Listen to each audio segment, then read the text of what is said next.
Corona का असर कम करने के लिए वैक्सीन बेहद कारगर साबित हुई है, लेकिन इस वैक्सीन का नियंत्रण ज्यादातर मामलों में केवल विकसित देशों के हाथ में है। इससे विकासशील देशों के लिए मुश्किल खड़ी हो गई है। वो इस कंट्रोल के चलते ना तो कोरोना से पीछा छुड़ा पा रहे हैं और ना ही आर्थिक रिकवरी कर पा रहे हैं। कोरोना काल में किंग का दर्जा वैक्सीन ने हासिल किया हुआ है। इस किंग पर कई किंग मेकर कंट्रोल करने की कोशिश में जुटे हैं और ये नियंत्रण विकासशील और गरीब देशों के लिए बड़ी चुनौती बनकर उभर रहा है। विश्व बैंक की एक रिपोर्ट का अनुमान है कि दुनिया की अर्थव्यवस्था मजबूत रिकवरी की तरफ बढ़ रही है। 2021 में दुनिया की अर्थव्यवस्था 5.6% की दर से बढ़ेगी, जो पिछले 80 सालों में मंदी के बाद सबसे तेज रफ्तार होगी। लेकिन ये तेजी चंद विकसित देशों तक ही सीमित रहने की आशंका है। भारत समेत दुनिया के दूसरे विकासशील देशों को अपनी अर्थव्यवस्था को 2019 के स्तर पर लाने में कई साल लग जाएंगे। विकसित अर्थव्यवस्था वाले 90% देशों के 2022 तक महामारी से पहले वाले प्रति व्यक्ति आय का स्तर पा लेने की उम्मीद है, जबकि उभरते बाजारों और विकासशील अर्थव्यवस्था वाले केवल 1/3 देशों के ऐसा करने के आसार हैं। विश्व बैंक के इस आकलन से जाहिर होता है कि जिन देशों में वैक्सीनेशन तेजी से हो रहा है, उनकी अर्थव्यवस्था भी तेजी से आगे बढ़ रही है। विकसित देशों में महामारी ढलान पर है और वैक्सीनेशन की स्पीड भी तेज है, जबकि विकासशील देशों में कोरोना का कहर जारी है और उन पर भविष्य में भी कोरोना की नई लहरों का असर होने की आशंका बरकरार है। संयुक्त राष्ट्र के मुताबिक देशों और क्षेत्रों के बीच वैक्सीनेशन की असमानता पहले से असमान और नाजुक ग्लोबल रिकवरी के लिए खतरनाक संकेत है। विकसित देशों में वैक्सीनेशन की स्पीड तेज होने से नॉर्मेल्सी की आने की संभावना बढ़ गई है, जिससे ट्रेड, टूरिज्म या अन्य पब्लिक सर्विसेज का प्री कोविड सिचुएशन की तरह होने की उम्मीद है। वहीं डेवलपिंग कंट्रीज में वैक्सीनेशन बढ़ाने में अभी वक्त लग रहा है, जिसके कई कारण है, जैसे बहुत अधिक population, less health facilities, vaccination management और प्रोडक्शन पर ज्यादा से ज्यादा इन्वेस्टमेंट और वैक्सीन को लेकर लोगों में जागरूकता। वैक्सीनेशन की इस असमानता को अफ्रीका की मिसाल से समझा जा सकता है।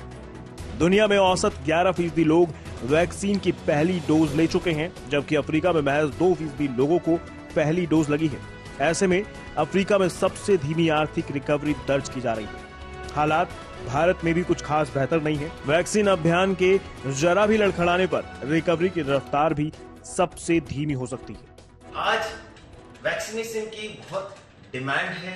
जिस देश में वैक्सीनेशन खुद बना रहे हैं, वो देश तेजी से आगे बढ़ेंगे, और जिनके पास नहीं है वैक्सीनेशन की सुविधाएं, तो वहां पे वैक्सीन की काफी डिमांड हो रही है। तो एक तरफ से देखा जाए तो ये एक नया दशा और दिशा तय कर रही है और अर्थव्यवस्था में काफी बदलाव आएंगी। विश्व बैंक के मुताबिक कम आय वाली अर्थव्यवस्थाओं में इस साल पिछले 20 वर्षों में सबसे कम तेजी की आशंका है। 2020 में पहली लहर के बाद इसमें भले ही तेजी आई थी, लेकिन अब वैक्सीनेशन की धीमी रफ्तार से हालात खराब हैं। विश्व स्वास्थ्य संगठन और विश्व बैंक के एक अनुमान के मुताबिक वैक्सीन समेत महामारी से संबंधित बुनियादी ढांचे में आज $50,000 का निवेश करने से 2025 तक अतिरिक्त वैश्विक उत्पादन में कुल $9 ट्रिलियन कमाए जा सकेंगे। यानी वैक्सीन केवल महामारी से ही नहीं बचा रही है, बल्कि अर्थव्यवस्था को पटरी पर लाने में भी खास रोल निभा रही है। ब्यूरो रिपोर्ट, आज तक। घर खरीदारों के लिए दिवालिया प्रक्रिया से लेकर रेरा तक कई तरह के कानून बनाए गए, लेकिन इनमें से कोई भी ग्राहक के अधिकारों को नहीं दिला सका।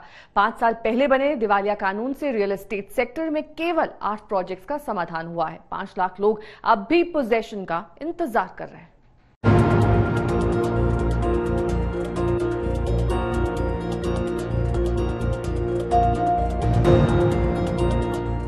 कोरोना काल ने देश में बरसों से गृह प्रवेश की बाट जो रहे लाखों घर खरीदारों का इंतजार और लंबा कर दिया है। 5 साल पहले देश में इंसॉल्वेंसी एंड बैंकरप्सी कोड आया था, उसके बाद रेरा भी आ गया, लेकिन इस सेक्टर में डेवलपर्स का बोलबाला कम नहीं हुआ। तमाम कानूनों के आने के बावजूद घर खरीदारों के साथ इंसाफ नहीं हुआ।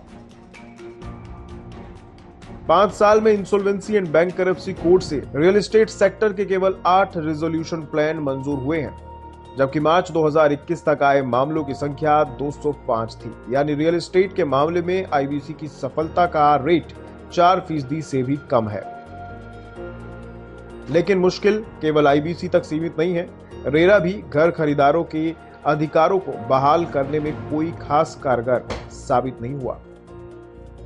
ज्यादातर कानून लगातार बदलाव का सामना कर रहे हैं। ऐसे में जब तक इनको फाइनल नहीं किया जाता तब तक घर खरीदार ऐसे ही धक्के खाते रहेंगे। हमारे ही बिल्डर पीडीएम बिल्डर बहादुर को देख लीजिए। हमने आज से 10 साल पहले अपना घर पाने के लिए उसको जीवन भर की गाड़ी कमाई दी थी, लेकिन उसने क्या किया, उसने होम बायर से 150 करोड़ रुपए इकट्ठा किया और सरकार बैंकों से 90 करोड़ रुपए उधार लिए और हार्डली 30 से 35 करोड़ रुपए प्रोजेक्ट पे खर्च किया और 200 करोड़ रुपए अपनी 6 शेयर कंपनियों के अंदर डाइवर्ट करके प्रोजेक्ट को लिक्विडेशन में धकेल दिया। पिछले 3 सालों से हम 130 होम बायर्स देश की विभिन्न अदालतों के धक्के खा रहे हैं, लेकिन हमें न्याय कहीं से नहीं मिल रहा। अब सवाल उठता है कि आखिर रियल एस्टेट के मामले में इंसॉल्वेंसी एंड बैंकरप्सी कोड क्यों मात खा रहा है? तो इसके पीछे कई कारण हैं जो इस कानून को रियल एस्टेट के मामले में कमजोर बना देता है। रियल एस्टेट में आईबीसी में जाने वाली कंपनी में अक्सर निर्माण की लागत खरीदारों से मिलने वाली रकम से कहीं ज्यादा है। कई मामलों में प्रोजेक्ट का फंड कहीं और डाइवर्ट कर दिया जाता है।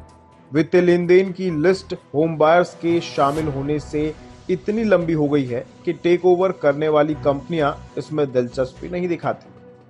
जानकारों का मानना है कि रियल एस्टेट में ये प्रक्रिया ज्यादा जटिल है, लिहाजा ऐसे मामलों में प्रोजेक्ट इंसॉल्वेंसी कानून को लागू किया जाना चाहिए, जबकि आईबीसी में हमारे पास प्रोजेक्ट या ग्रुप इंसॉल्वेंसी प्रावधान नहीं है। लेकिन क्योंकि रियल एस्टेट कंपनीज जो है काफी स्ट्रक्चर्ड तरीके से अपने प्रोजेक्ट्स को कंसीव करती हैं, यानी कि लैंड ओनर्स कोई और होता है, प्रोजेक्ट डेवलपमेंट और लॉन्च और मार्केटिंग कोई और करता है, तो इस वजह से क्या होता है कि कई तरीके के प्रॉब्लम्स इसमें आ जाती हैं।